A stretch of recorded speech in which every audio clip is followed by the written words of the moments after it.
Now, moving towards the in-process tests of medicated oil preparation.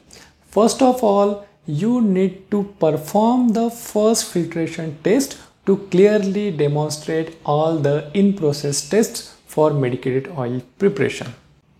Now, when you have performed the first filtration and you are boiling the clear liquid to evaporate the water portion, gradually you will see some changes in this mixture.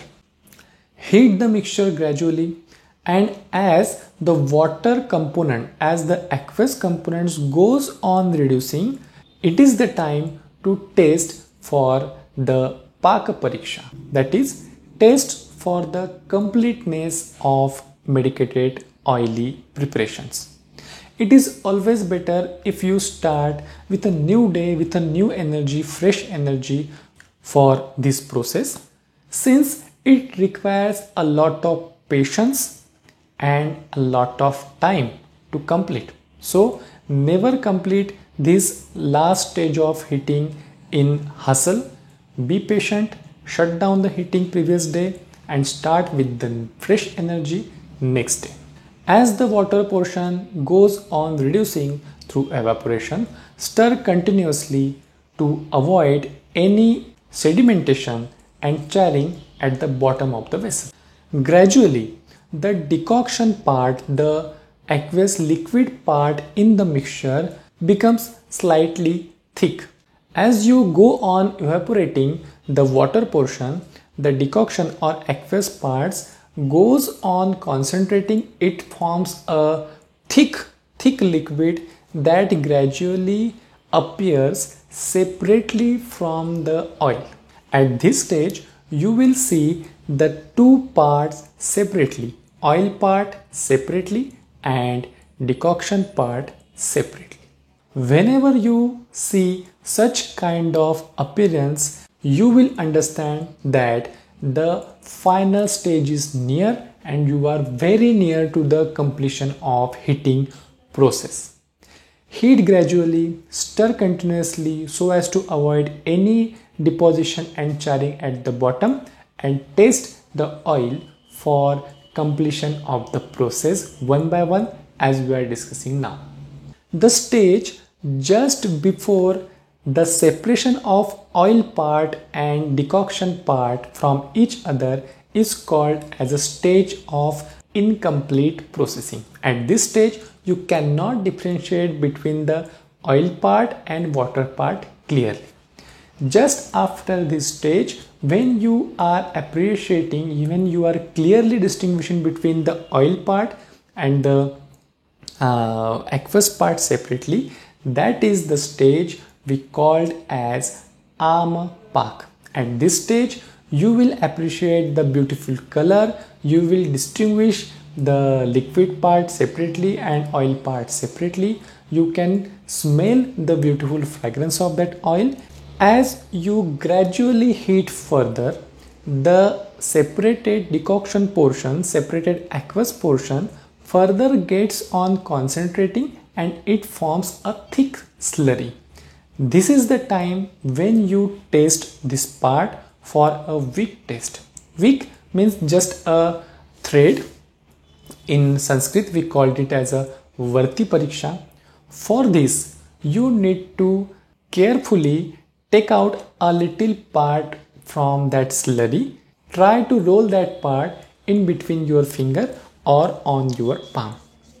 If that slurry parts starts forming a wick that does not stick to your palm, that has its own existence, that has got a firm consistency, that does not stick to the palm, and separately a wick, a thread is formed, it is called as the Varti Pariksha. The wick test is passed. Please note, wick test can only be successfully performed if the first filtration stage is performed.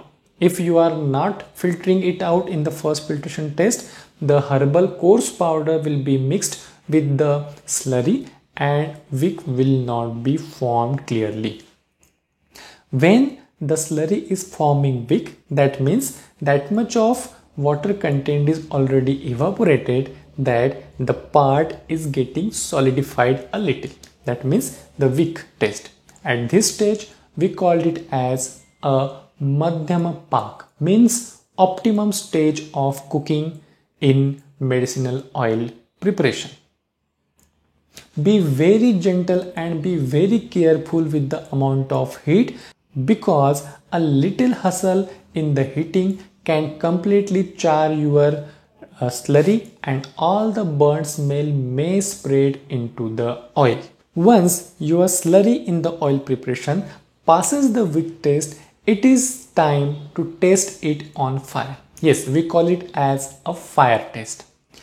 Take a little part of the slurry on a wooden stick and hold it on the fire.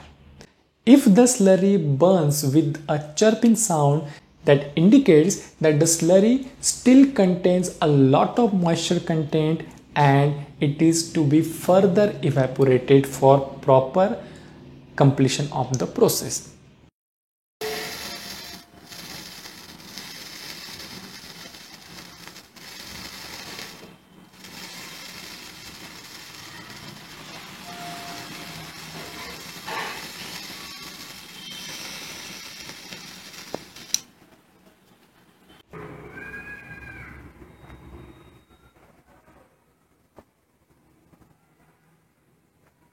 अब तड़तड़ाहट नहीं आ रही है, देखो कुछ भी तड़तड़ नहीं हो रहा है.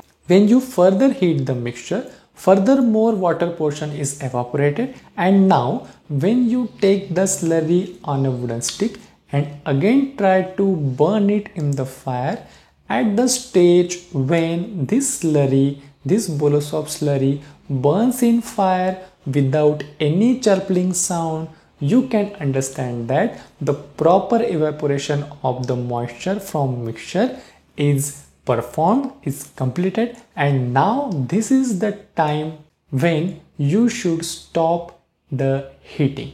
When the wick or the slurry passes the fire test, the stage is termed as Madhyama Paka, and any heating further this stage will start spoiling your oily preparation and the Paka stage will be converted into Kharapaka, that is stage of overheating.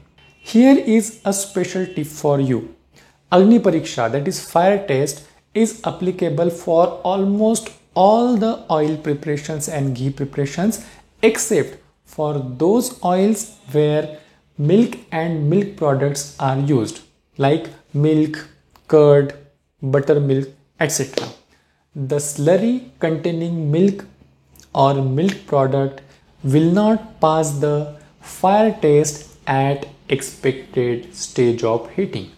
So whenever there is milk or milk product in your slurry, you should not rely on the fire test, but you should rely on the wick test only, and the stage where your oil preparation passes the wick stage, immediately stop heating. When we heat the oily mixture, further the Varti Pariksha or fire test and wick test, it enters into the stage of overheating. At this stage, maximum of the moisture content in the slurry is evaporated and your slurry will not form any wick anymore. It will start breaking down into the pieces if you try to roll the slurry in your palm, on your palm. So this stage is called as Kharapaka. You are not supposed to heat the oily mixture to this stage. This stage denotes excessive heating and many phytochemicals, many herbal ingredients in the oil may start degrading, degenerating at this stage of heating. So you need to be very cautious not to enter into this stage of heating while you are oily preparation. If accidentally you pass into the stage of Kharapaka and still you do not stop at this stage, the further stage is the stage of burnout. We call it as a stage of Dagdapaka. At this stage, maximum of the phytochemicals, maximum of the herbal ingredients in the oil and in the slurry are burned out and such kind of oil or ghee of no use in therapeutic applications. At this stage, the smell of burnt ingredient will be spread all over the oil and you will smell it from a distance that the oil is burnt. Apart from that, at the stage of aam paka, if you do not stir the liquid regularly, some of the solid particles, some of the slurry may precipitate at the bottom of the vessel and it may char even before the proper cooking process of the oil. At this stage also, a burnt smell of the charring precipitate will spread all over your oil and it will spoil the feel of that oil. So keep in mind, never let the precipitate, never let the slurry deposit at the bottom, never let it char, never let your oil enter into kharpak or dagdapak. We should always aim to cook oil up to mrudupaka or madhyapaka stage. Never aim for a kharpak. Kharpak is the least useful form of medicated oils or ghee. When you are preparing smaller quantities, smaller batch sizes, for example 1 to 2 liters, and you are aiming for madhyapaka, stop heating at the stage of mrudupaka only. There is already sufficient heat in your hot oil that will turn your mrudupaka oil into madhyapaka over the period of 1 hour. If you are handling a larger lots like 5 to 10 and you are aiming for madhyapaka, stop at the stage of ampaka only. Oil holds lot of heat that will automatically convert your ampaka material into madhyapaka over the period of 2 to 3 hours. The best practice is to shut down heating in the stage of ampaka only. Let it cool down overnight. Whatever heat is there in the oil will be utilized overnight, and on the next morning you will actually realize in what stage your oily preparation is. With the larger lot sizes, if you heat up to the level of mrudupaka or madhyapaka and then you stop heating, the existing heat into the oil will convert that oily preparation into kharpaka or dagdapaka, and that stage is not in your control because already the oil is heated and it has got so much of heat trapped inside it. So always try to stop bigger lot sizes in the stage of mrudupaka, and for smaller lot sizes always try to stop at the stage of mrudupaka only if you want to stop your process at the stage of madhyapaka, that is optimum level of cooking in oily preparation. Never stretch the heating up to the stage of madhyapaka or kharpaka.